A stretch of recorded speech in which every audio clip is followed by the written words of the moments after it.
Mobil Mitsubishi Pajero Sport menggunakan plat nomor TNI melaju ugal-ugalan dan mondar-mandir di jalan. Saat diberhentikan polisi, mobil Pajero nyaris menabrak polisi di Jalan Bulungan Raya, Kramat Pela, Kebayoran Baru, Jakarta Selatan, Minggu, tanggal 12 September tahun 2021, sekitar pukul 2.30 waktu Indonesia Barat.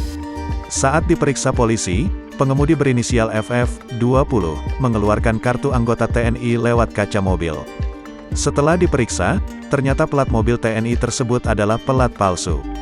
Dan di dalam mobil Pajero sama sekali tidak ada anggota TNI, melainkan 2 pemuda dan 2 pemudi.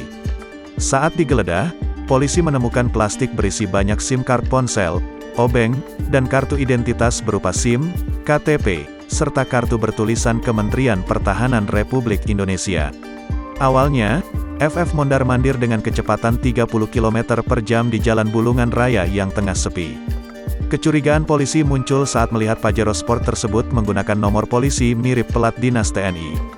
FF juga mengeluarkan kartu tanda pengenal yang awalnya diduga kartu anggota TNI lewat kaca mobil. Pada saat kami melakukan sweeping di daerah sini, Bulungan, kendaraan yang melintas, mobil Pajero hitam ini mondar-mandir 3 kali dengan kecepatan yang cukup kencang. Tapi dia memakai plat sebuah instansi lain, TNI, kata Kapolsek Metro Kebayoran Baru, AKBP Febri Isman Jaya, saat ditemui di Bulungan, Minggu dini hari. Pas balik kedua, dari arah Gor Bulungan, kami tahan di sini. Ternyata di dalam itu bukan anggota TNI, ujar Febri. FF mengendarai mobil secara ugal-ugalan lantaran mau menabrak anggota kepolisian saat mobil yang dikendarainya diberhentikan.